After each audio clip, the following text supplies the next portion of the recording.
Welcome back, nerds. Tirinei here, and we have 6 days left until Mists of Pandaria comes out for World of Warcraft. So I know you all are excited about that. I know that I am. So this is now where I'm going to be recording my videos.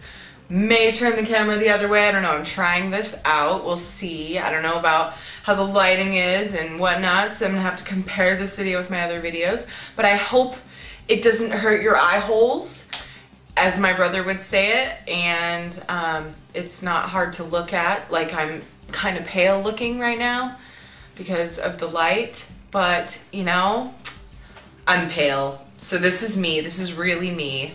The whole time, the darkness in the other room has made me look tan. So anyways, moving on to news. So apparently right now, Outland Alliance is overpopulated. So they're allowing people to transfer from Outland to Burning Legion or Twilight's Hammer for free. So that's a thing if you happen to want to go to those servers from Outland. Battle Chest and Wrath of the Lich King made a baby. So now the Battle Chest includes the original game, Burning Crusade, and Wrath of the Lich King for $19.99. Anybody that is upgraded to Burning Crusade should have been upgraded for free to Wrath of the Lich King. I'm going to link in the description the hotfixes for September 18th. They fixed some class issues as well as other various bug issues. The thing that I'm most excited about is that they doubled the health of all enemies in Theramore's Fall. I know I personally felt like it was way too easy. I know they said that you can bring in 3 of any class and spec. You don't need to have a healer, tank, and DPS or whatever. You don't need to have any particular combination. We brought in a healer and he ended up going DPS and just doing his little crappy DPS spec heals. So it shouldn't be quite as easy. I know a lot of people were expecting more of the scenario, but it's mainly just supposed to be a preview of the scenarios that are going to be coming out in Mists of Pandaria, not a pre-expansion event that was some crazy thing. And it was hyped up a little bit, but yeah, it was kind of just a preview of other scenarios. And the way I see it is that scenarios are kind of just like, sort of like just gauntlet-y type run through, you know, quick things that you can do if you just have a short amount of time. So that's kind of nice to have things like that available. There's going to be a lot more scenarios in Mists of Pandaria, so check those out. If it's not your style of gaming, you don't even have to bother doing it. It's just kind of a way to get some filler gear and have some fun when you don't have a lot of time. I'd like to just give you guys a couple highlights. It's on the interview on WoW Insider. Wowcrender interviewed Ghostcrawler, and it was very informative. I was actually surprised how much they could put into an interview that I hadn't already read about. The opinion of Ghostcrawler is very important, and I think that he does a good job of also portraying the opinion of his comrades and people that he's talked to about the issues. A lot of the things that he was asked, he had, you know, everyone had discussed. There were a couple things though that he was asked that he was kind of like, oh, and had to think about it for a minute, so I thought that was kind of funny. It's a really entertaining and informative interview, so you should check it out. I will link that in the description. But the things that I wanted to highlight about it was the thing that he said that he would have done differently in Cataclysm. I have heard so many people mention this, so I was very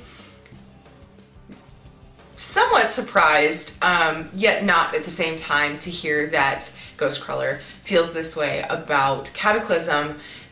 If he were to have changed anything in Cataclysm, it would have been the way they did the zones. So instead of picking zones around the continents and making them the new zones, he would have geared it toward around a continent like the other expansions. I think it was really a thinking outside of the box type of idea, and it was a good idea, the whole concept of it. But I do agree, I think that keeping it, each expansion is more of a continent-y or world when you think of Outland. type feel is better. So he did slightly regret doing that, but it was something that, you know, it worked and it did its thing. But the main reason he had for that was that it took away from the travel aspect of the game, because there were portals to every zone in Stormwind. Because if there wasn't, some of them would be really a pain in the butt to get to, which I think they could have done it the way they did it without the portals, honestly. People would complain about having to travel, but with most of them, it's not even that big of a deal. I mean, Bashir's right there in the middle. Just go to Theramore or Stormwind and fly out there. Take a boat or something. They could have put a boat there. And then Hygel's right next to multiple zones. They could have put some way to port to nearby places or something. Like if you're going to Dragonsoul, you have to go to, you know, you can go to Dalaran and port directly to the caverns, but if you don't have a mage, you can go to Uldum and then fly. So you're still kind of doing some traveling there.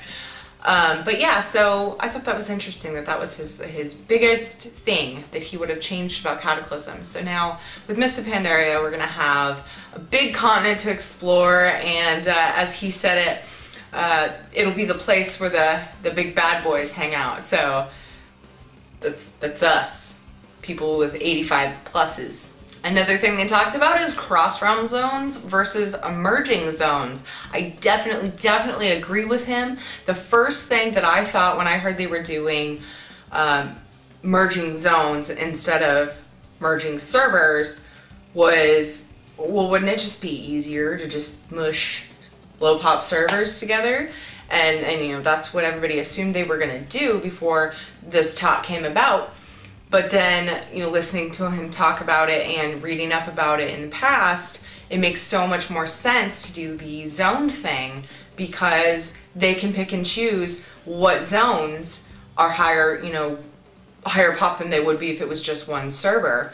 Like, you know, you go into Elwyn Forest and there's like 4 people there at any given time, at least on Maev, and unless you're counting, you know, there's a battle going on outside Stormwind, which happens a lot, but, and you know, there's more people there, so it's cool. You have people to quest with. It adds back in the massive multiplayer feel to the game. That's originally, you know, that's what the game is supposed to be. But then at the same time, and here's where the biggest point comes into play, Stormwind doesn't have 4,000 people mushed together trying to run around and people lagging and crashing. So whereas a lot of people could handle that, it would get really annoying. So servers will be kind of neutralize the different zones. You'll be able to find people in more zones, and it kind of just makes it more populated while not overpopulating other zones. Anyways, that's his take on that. I totally agree with him. Let me know in the comments what you think, if you have an argument towards that, because I'm curious what you guys think about that. A lot of people have been asking, what's really the point of challenge modes? Well, I'm going to link in the description the challenge mode sets. Obviously, the point is to challenge yourself even more once you've completed the dungeon. Challenge yourself to do it even faster. So they also have gear sets. So I'm going to link that so you guys can see what your gear set's like for your class. It's from MMO Champion, and they have videos of each class. Legendary items that are dropped in a regular heroic mode raids are going to be distributed to the people that are on the quest to eliminate drama within the guild. I think that's a pretty good idea. Being a GM, I've been a little bit concerned about how I'm going to figure out who should be able to work on the legendary first. Now, I don't know if the whole legendary quest is going to be like that, or if that's just, you know, when you're starting out and then you have to do the hard part in the next step of the legendary or not. But I don't know enough about it yet to know, but I thought that was a good and encouraging thing to find out. I'm also going to link in the description a list of answered questions from the Q&A that they're doing on the Best Buy forums, where you can ask Blizzard developers questions. That's it for today. Not a lot of crazy new cool stuff going on, but just also wanted to let you guys know I may be doing a live stream on the night before rolling into the morning of the release of Mists of Pandaria. So probably starting on the 25th at midnight, probably just before. So if you'd like to join me, definitely find the link in the description and join me on the 24th. And we will play Mists of Pandaria and be happy and merry. And I probably won't get out of my chair for 5 days and it'll be amazing. So anyways, thank you guys so much for watching. If you haven't subscribed, please subscribe. And if you like or dislike this video, let me know why in the comment section. And I will talk to you guys next time. All right, bye-bye.